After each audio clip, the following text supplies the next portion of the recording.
이 시간에도 하나님께서 이곳에서 우리의 예배를 받으실 뿐만 아니라 우리에게 말씀하시고 우리에게 능력 주셔서 믿는 자의 삶을 살아갈 수 있도록 인도해 주심을 분명히 믿습니다. 이 시간에도 옆에 분들하고 다시 한번 인사합니다. 믿음에는 능력이 있습니다. 예수님의 이름에 능력이 있습니다. 하나님의 뜻은 하나님의 때에 하나님의 방법과 하나님의 능력으로 이루어집니다.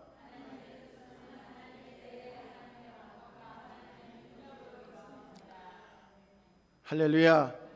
그 사실을 믿고 가는 사람이 주님을 따르는 사람들입니다. 지난주에 우리가 야이로에 대한 이야기를, 회당장 야이로에 대한 말씀을 들었습니다. 야이로에게 정말로 사랑스러운 12살 먹은 딸이 이제 병에 걸려서 죽어가고 있는 그 모습을 바라만 봐야 됐던 그 아버지, 그의 어떤 지위나 능력으로는 뭔가 그에게 해줄 수 있는 것들이 참 많이 있지만, 그러나 그가 지금 당한 절망적인 병 앞에서 아무것도 해줄 수 없는 그 아버지의 처절함이 그대로 녹아 있습니다. 그런데 그에게 들려지는 소리가 있습니다. 그것은 바로 예수님이 병든 자를 고치고 죽은 자를 살린다고 하는 그 소식이었습니다. 그는 믿음을 가지고 그분이면 되겠다. 그래서 그분 앞에 달려나왔고, 그래서 간청을 합니다. 우리 아이가 지금 죽어가고 있습니다. 주님이 가시면 우리 아이가 능히 살 줄로 믿습니다. 그 얘기를 듣고 주님이 가시기로 결단하고, 그리고 함께 걸어가던 중에 우리가 이미 봤던 것처럼 12에 혈류증 걸린 여인이 이제 예수님의 옷자락에 손만 대도 자기의 질병을 아무리 여러 방법을 다해도 가산을 다 탕진할 정도로 다 수고해봐도 고칠 수 없는 처절함에 놓인 그 여인에게도 들려지는 소식은 예수님을 만나면 해결될 수 있다고 하는 얘기입니다. 그 얘기를 듣고 이제 어떻게 하면 예수님을 만날까 그러던 중에 예수님이 그쪽으로 지나간다는 소식을 듣고 달려갑니다.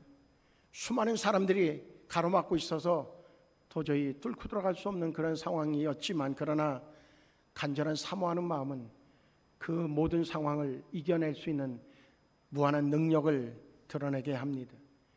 그래서 달려가서 차마 고쳐달라고 말할 수는 없으나 그의 마음속에 있는 분명한 사실 하나가 있는데, 그건 뭐냐면 옷자락이라도 손을 대면 고쳐질 수 있다고 하는 그러한 믿음이었습니다. 옷자락에 손을 댔더니 자기가 느낌상 그의 몸에 치료가 일어난 것을 알게 되어지죠. 예수님도 그 사실을 알고 내게서 능력이 나갔다고 하는 거예요. 누가 내 몸에 손을 댔다고 하는 거죠. 제자들은, 그리고 야이로는 지금 급한 마음에, 아닙니다, 사람들이 많이 지금 몰려 있으니까 누구가 미인지도 모르고 누구 손이 닿는지도 모르는데 밀리다 보니까 그렇게 됐을 겁니다. 가시죠. 아니라는 거죠. 분명히 내게서 능력이 나갔다는 거예요.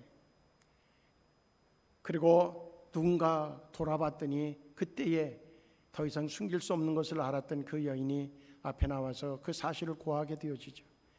그때에 야이로의 집에서 사람들이 와서 이제 더 이상 저기서 예수님을 괴롭힐 필요도 또한 모시고 갈 이유도 없습니다. 이유는 죽었다는 거예요. 그때 예수님이 야이로에게 주시는 말씀은 우리가 익히 들었던 것처럼 두려워하지 말아라, 믿기만 해라, 이 이야기입니다. 두려워하지 말아라, 믿기만 해라. 우리가 왜 두려워하느냐? 두려워하는 이유는 다른 데 있는 것이 아니라 내 능력의 잣대로 재봤는데 내 능력의 잣대보다 문제가 크면 두려워하는 거예요.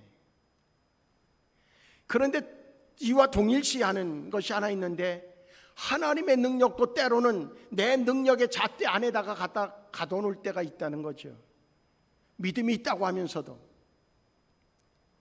지금 예수님은 두려워하지 말라고 말씀하신 말씀의 의도는, 내가 너와 함께하고 그리고 내가 함께하면 그 문제는 문제가 될 수 없다고 얘기하는 의도와 함께 내 생각의 틀에 나를 가두지 말라고 하는 의도도 있어요.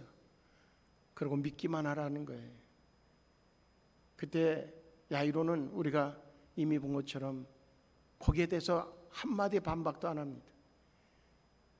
주변의 사람들이, 제자들도 무슨 얘기입니까? 죽었다는데 지금 간들 무슨 소용이 있습니까? 장례 치르러 가시겠습니까? 묻는 이도 없습니다. 그저 따라가죠. 울고불고 하는 사람들을 향해서 얘기합니다. 이 아이가 죽은 것이 아니라 잔다는 거예요. 하나님 편에서는 죽은 거나 잔 거나 동일하다는 거예요. 하나님의 능력에는 한계가 없으신 분이에요.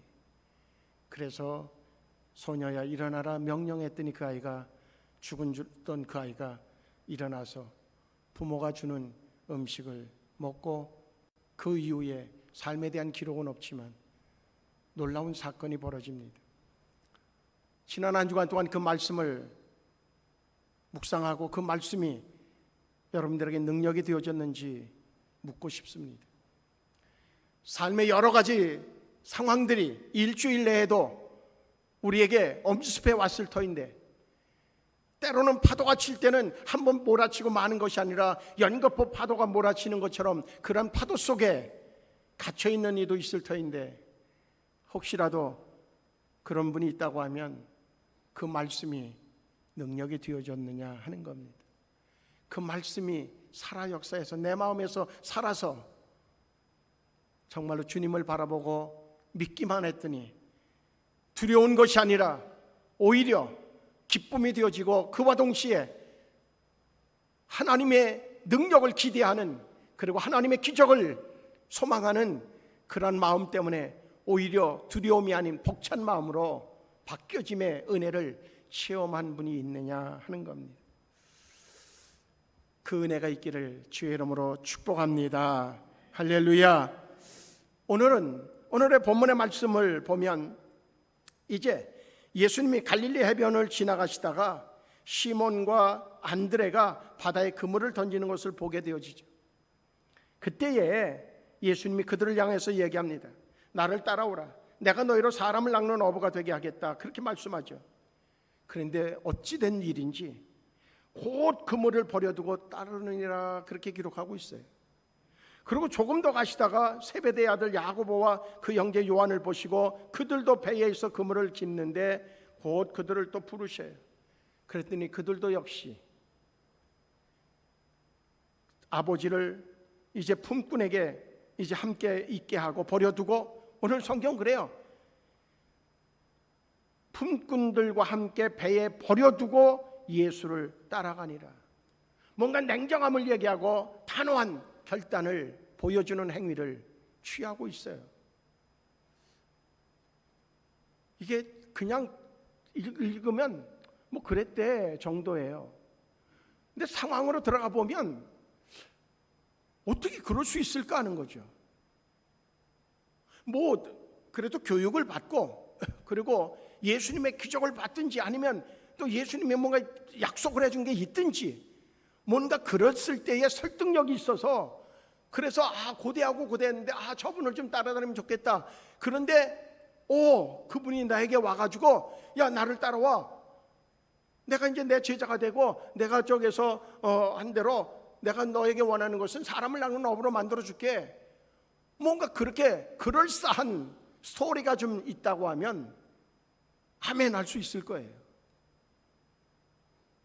그런데 그런 전이해가 없어요.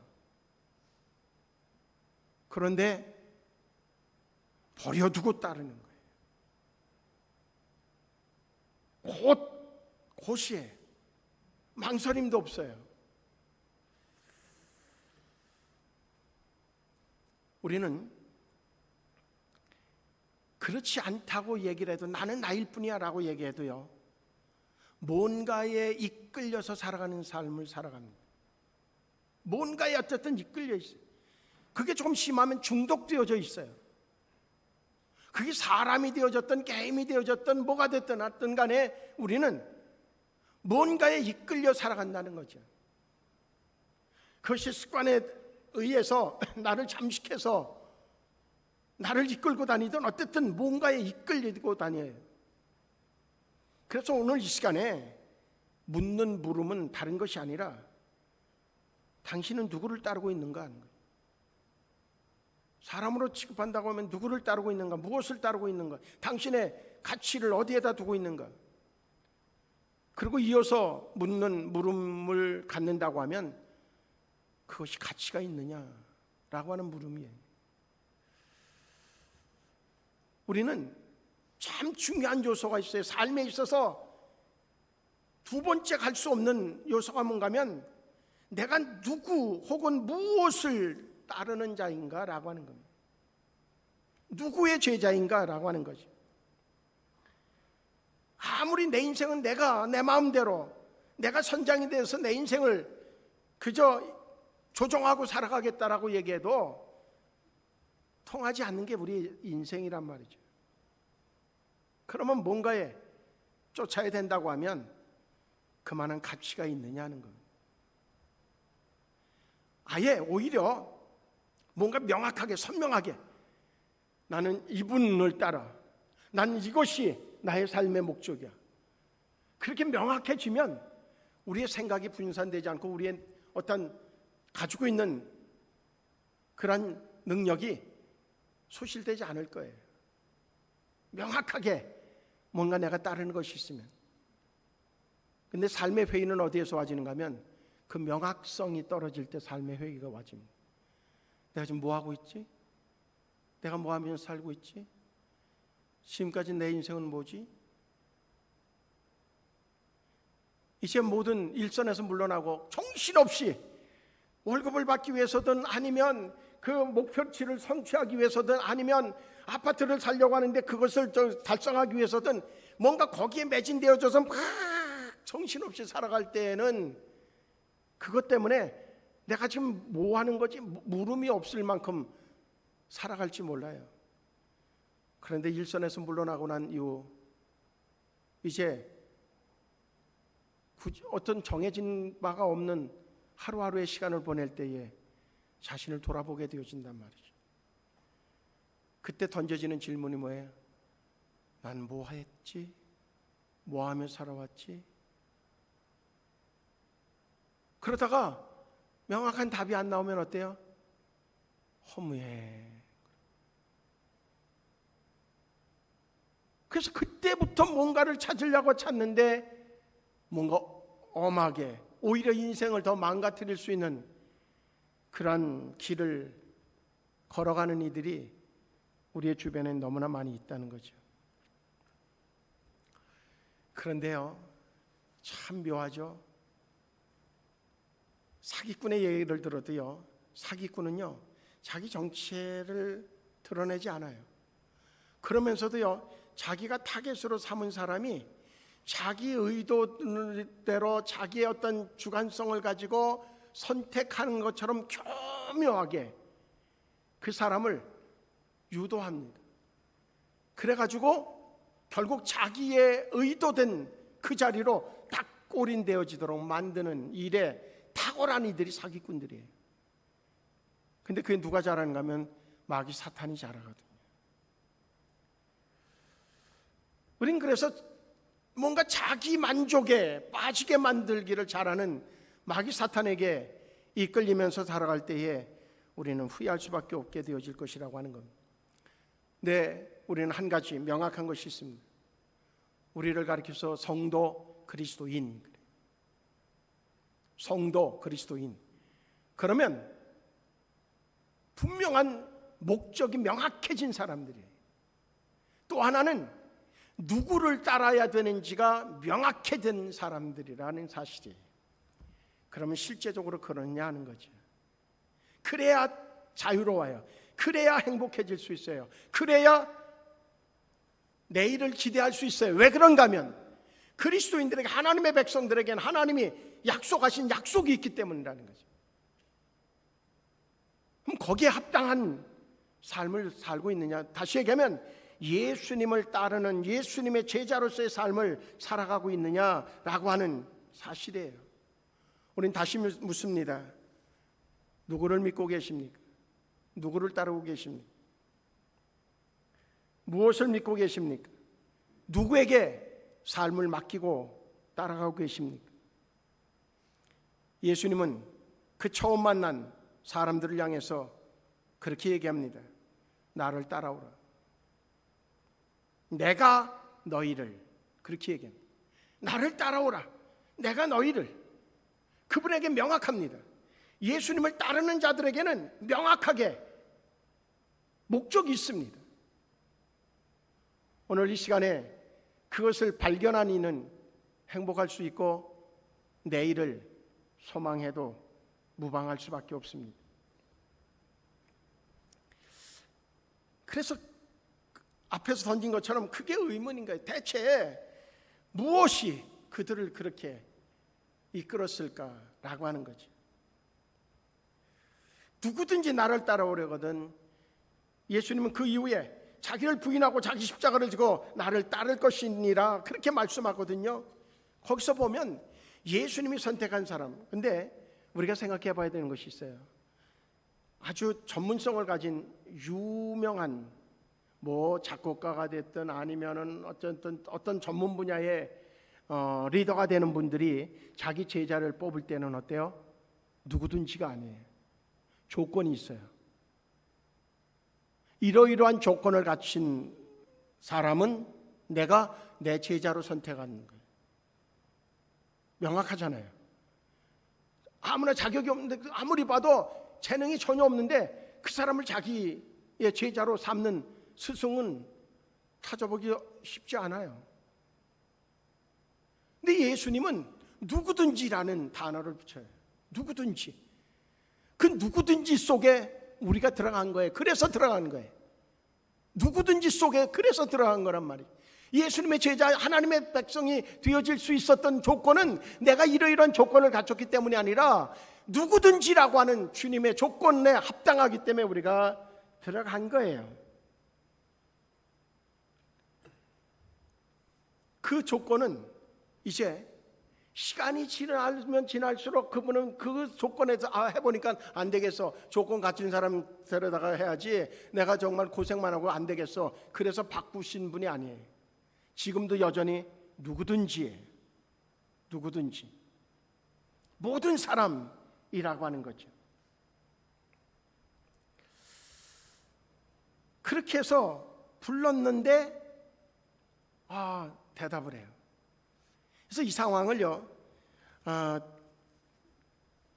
24시간 나의 예수와라고 하는 책을 이제 쓴 존 마크 코모라고 하는 분은 그의 글에서 이런 아주 그럴싸한 예를 하나 들어요.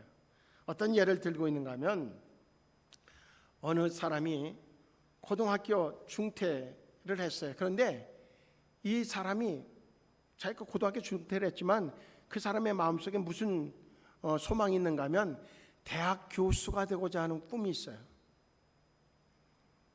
그런데 고등학교 중퇴를 했기 때문에 물론 방법이 여러 가지 요즘에 생겨 있습니다만 어쨌든 간에 그가 어느 대학에서도 그를 받아주는 사람도 없고 자격 조건을 갖추기 전까지는 이제 그가 어떻게든 대학 교수가 될 수 있는 길이 그렇게 쉽지 않은 상황이 되어져요. 그래서 할 수 없이 식당에 가서 하루하루 일을 하면서 자기 생활을 하는 그러한 직업을 갖게 되어지죠. 그래서 어느 날도 이제 카운터에 앉아가지고 손님을 기다리면서 이렇게 밖을 내다보고 있는데 한 무리가 이렇게 들어와요. 그런데 가만히 보니까 유명한 교수님이 강의를 하는데 그 강의에 사람들이 서로 앞다퉈서 가는 그런 교수 한 분이 그 몇몇 사람들하고 같이 들어와요. 어서 오세요. 그러고서 인사를 하고 그랬는데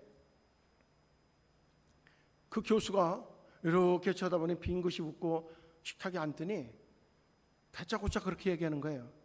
여보게, 자네 내 밑에 와서 배우고 그리고 자네 내 뒤를 이어서 교수가 되고 그리고 강의를 잘하는 강사가 되고 싶은 마음은 없나? 나를 따라오게.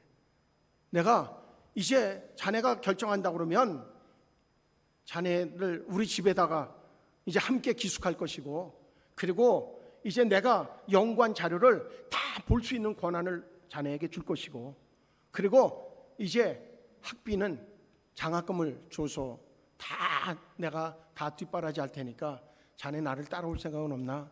그렇게 물었다는 거죠. 그때에 만약에 그 청년이 나라고 하면 그 상황에서 과연 망설일까 하는 거죠. 망설일 이유가 없는 거예요. 그의 마음속에 대학 교수가 꿈이었었는데 여러 가지 환경적인 요소 때문에 이제 교수가 될 수 있는 길이 막혀져 있단 말이죠. 근데 그 유명한 그분을 따라가면 그 길을 다 열어주겠다고 하는데 굳이 마다할 일이 어디에 있겠어요? 따라 나설 거라는 거죠. 그의 선택은 결국 실패로 끝나지 않을 것이 확신하기 때문에 그는 따를 것이고 따르는 것 자체가 그에게는 축복일 수 있다는 거죠. 그런 얘기를 하면서 이제 오늘 이 어부로 있었던 안드레라든지 이들, 그 당시에 어부 그러면 로마 시대에 압제하에 있었기 때문에 그 어부의 직업은 저 밑에 있는 그런 그 계층민에 속해 있거든요.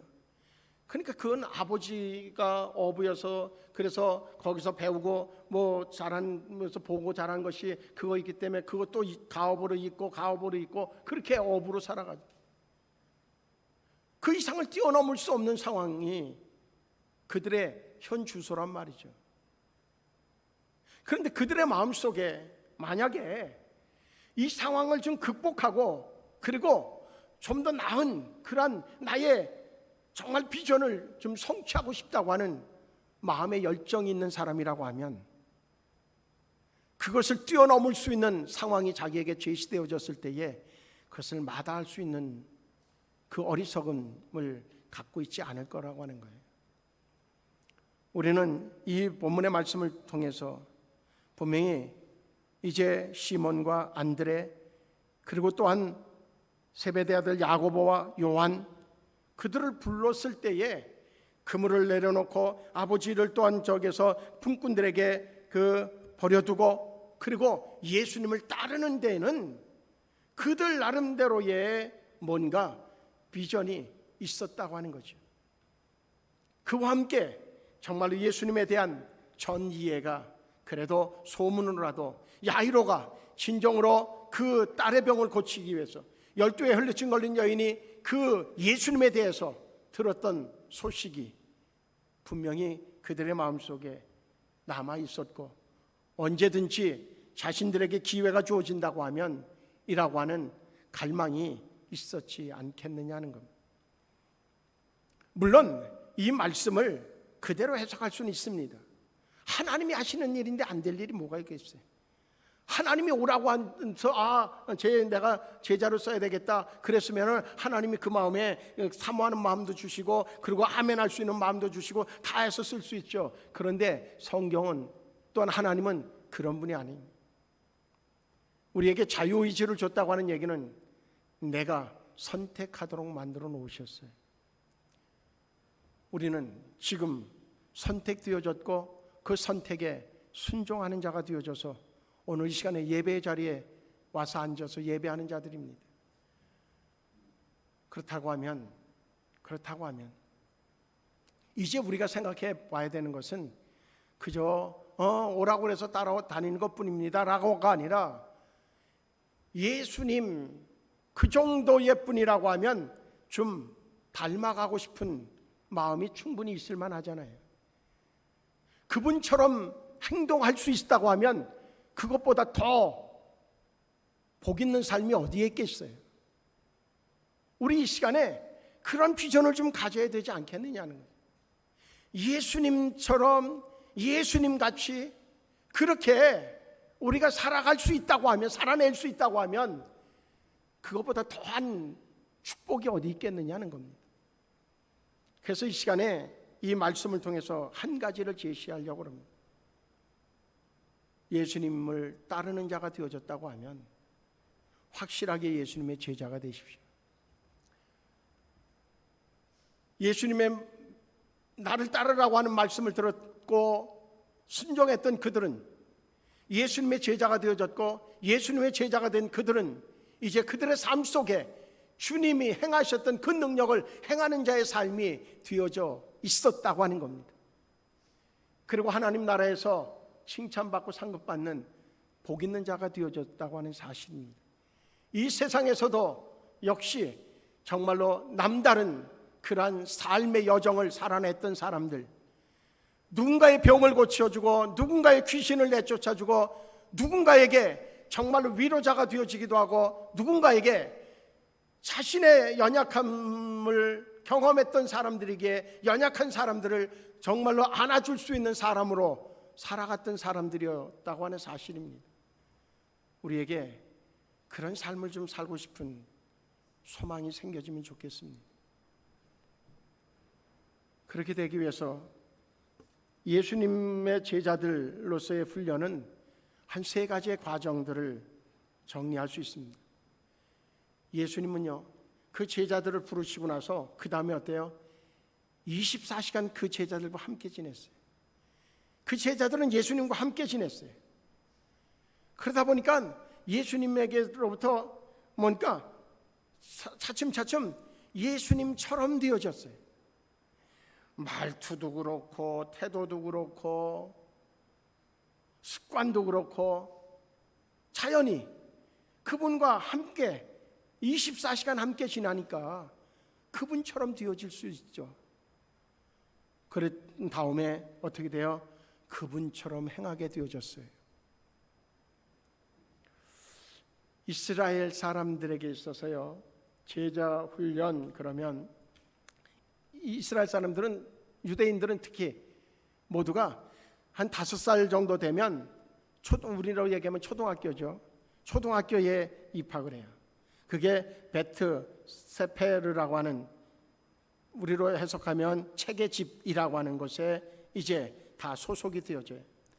거기에서는 이제 전임으로 하는 서기관들과 선생님들이 그것을 운영하죠. 커리큘럼은 다른 것이 아니라 토라, 모세오경을 이제 가르쳐요. 그러다가 12살에서 13살 정도 되어지면은 이제 어떻게 되는가 하면 그 토라 모세오경을 다 외우게 만들어요. 그걸 다 외우면 그러면 집으로 돌아가서 가업을 잇든지 아니면은 자기들이 하고자 원하는 삶을 살아가는데 그 말씀의 기준으로 해서 살아가도록 그렇게 집으로 보내줘요. 근데 그 중에서 더 공부를 하고 또 이제 선생님들이 생각할 때 저는 좀 잘 키우면 되겠다, 그렇게 생각되는 인재들을 뽑아서 메트 미드라시라고 하는 배움의 집이라고 하는 곳으로 다시 교육기관을 옮겨놔요. 그리고 16세가 되어지면 이들은 구약 성경 전체를 다 암송을 해요. 16살이 되면. 그게 바로 유대인들의 교육법이에요. 그들은 이제 그렇게 되어지고 난 다음에는 자기들이 생각할 때 저 선생님 밑에 가서 내가 배우면 내가 정말 가치 있게 되어지겠다. 선생님을 선택하고 이제 가서 나를 제자 삼아 주십시오 라고 요청을 하죠. 요청을 하면 그 선생님이 몇 가지 질문들을 해요. 예를 들면 이제 창세기 6장에 나오는 네피림에 관해서 너는 어떻게 생각하느냐든지, 아니면 기도는 하루에 얼마 하느냐, 아니면은 또 이제 성경에 관한 지식들을 이제 몇 가지를 질문을 해요. 그 선생님이 아주 중요시 여기는 것들을 질문을 내고 거기에 합격이 되면 나를 따라오라 그렇게 명령하죠. 이제 너는 내 제자가 될 수 있는 자격이 됐다 그렇게 얘기를 해요. 그런 조건에 따라서 우리가 예수님의 제자가 된 사람들이 아니에요. 우리는 누구든지라고 하는 그 이야기 속에 들어가 있어서 주님의 자녀가 되어지고 제자가 되어지고 그렇게 되어졌어요. 성도가 되어졌어요. 이제 우리에게 조금 전에 제가 예수님의 제자가 되어지는 3가지의 조건이 아니라 세 가지의 과정을 통해서 우리가 진정한 제자가 될 수 있는 방법을 얘기했어요. 첫째가 뭐라고요? 예수님과 함께 하는 거예요. 예수님과 함께 한다고 하는 의미는 매 순간순간마다 아침에 일어나서 먼저 생각하는 것이 무엇인지를 점검해 봐야 돼요. 내가 조금이라도 시간의 여유가 있을 때에 나는 무엇을 생각하는지를 좀 점검해 봐야 돼요. 내가 진정으로 무엇을 계획할 때에 이 계획을 세운 목적이 무엇인가에 대해서 점검해 봐야 돼요. 그것이 바로 예수님과 함께하는 자의 삶의 모습인 거예요. 그리고 그렇게 습득되어진 것을 실제적으로 삶에 옮기는 거예요. 행동으로 옮기는 거죠. 그 다음에는 이제 우리가 또 누군가에게 그렇게 살아갈 것을 가르치는 자, 이것이 바로 진정한 제자의 모습이라고 하는 말씀이에요. 우리는 그 순서를 좀 밟아보자고 하는 거죠. 그래서 우리 자신들이 정말로 예수님처럼 예수님이 하셨던 행위를 행동으로 옮기는 그러한 진정한 믿음의 사람, 진정한 성도, 진정한 제자 되어진다고 하면 우리 사회는 달라질 것이 분명합니다. 세상이 우리를 어떻게 보고 있는지 우리는 너무나 잘 알고 있습니다. 그런데 한 가지 좀 잘못되어진 생각들이 있어요. 그러니까 교회를 떠나는 거예요. 그거는 아무리 자기가 여러 가지 자기 합리화를 시켜도 그것은 타당성이 떨어져요. 제자 훈련에 있어서 자기 개인으로 끝나는 것이 아니라 예수님의 제자 훈련은 공동체성입니다. 교회를 중심한 그러한 제자 훈련을 강조하고 있어요. 교회를 떠난 그것은 마치 정말로 나무의 줄기에서 가시가 떨어져 나가 있으면서 꽃이 핀 그 상황을 내가 이런 꽃을 가지고 피고 있다라고 자랑하지만 그러나 줄기에서 떨어진 가지의 꽃은 얼마 안 가서 시들 수밖에 없어요. 그 줄기는 말라 죽을 수밖에 없어요. 단호하게 얘기할 수 있습니다. 분명한 것은 그 교회 안에서 자기를 훈련할 수 없는 사람이 교회를 떠나서 뭔가 그리스도인으로서의 삶을 살아낼 수 있다고 하는 것은 보장할 수 없습니다. 우리는 이제 다시 그런데 그들에게 잘못됐다고 얘기하기 이전에 교회가 본질을 회복하는 그 모습이 우리에게 필요하겠다 하는 겁니다. 우리도 그래서 끊임없이 요즘에 그것에 준한 말씀을 해나갑니다. 왜? 우리도 회복해야 되는 대상이기 때문입니다. 우리 교회도 번성했던 시기를 잊어버린 것으로 탄식하는 그 범주에 속해 있지 않으려고 하면 코로나 이후에 많은 교회들이 탄식하는 것을 우리도 동일하게 탄식으로 그리고 합리화로 끝내려고 하지 않으려고 한다고 하면 우리 자신들이 교회를 교회로 그리고 우리 성도 한 사람 한 사람이 진정한 예수님의 제자로 그렇게 다시 회복되어지는 은혜를 이룰 때에 우리는 다시 하나님의 부흥의 때를 만날 뿐만 아니라 우리의 심령 가운데 주님이 주시는 놀라운 축복을 오늘 본문에서 이야기한 것처럼 사람을 낚는 어부가 되게 만들어주겠다고 말씀하시는 그것은 삶의 가치를 경험할 수 있도록 배려하겠다고 하는 주님의 약속인데 그 약속을 성취하는 자가 우리가 될 줄로 분명히 믿습니다. 할렐루야. 우리 옆에 분들하고 그런 의미에서 이렇게 얘기하죠. 우리 주님처럼 행하는 자가 됩시다. 그래서 이렇게 또 이야기합니다. 그러기 위해서 늘 주님과 함께 하십시오. 늘 주님과 함께 해야 돼. 그러면 우리 모두가 우리도 알지 못하는 사이에 주님을 닮은 자가 되어질 줄로 믿습니다. 기도하시겠습니다. 좋으신 하나님, 이제 우리가 무엇을 통하여서 주님을 닮은 자의 모습을 살아갈지를 바라볼 때에 우리 자신들을 살펴보면서 이제는 버려야 될 것이 무엇인가를 먼저 찾아내게 하여 주시고, 그리고 또한 내가 쫓아야 될 것이 무엇인지를, 그리고 끊임없이 반복해서 훈련해야 될 것이 무엇인지를 우리가 회복하는 그 은혜 안에서 확실하게 주님이 내 안에, 내가 주님 안에 거했다고 하는 그 사실이 믿어지고 확신되어지면 우리의 심령에 찾아오는 놀라운 기쁨과 평안을 누리는 자가 되어질 수 있음을 믿습니다. 이제 진실로 주님이 주시는 평안함, 주님이 주시는 능력의 역사가 우리의 삶 가운데 경험되어져서 이 세상 그 어느 곳과도 바꿀 수 없는 진정한 기쁨을 누리는 복 있는 자로서의 제자로 우리가 살아갈 수 있도록 이 시간도 능력으로 역사해 주시옵소서. 예수님의 이름으로 기도하옵나이다. 아멘.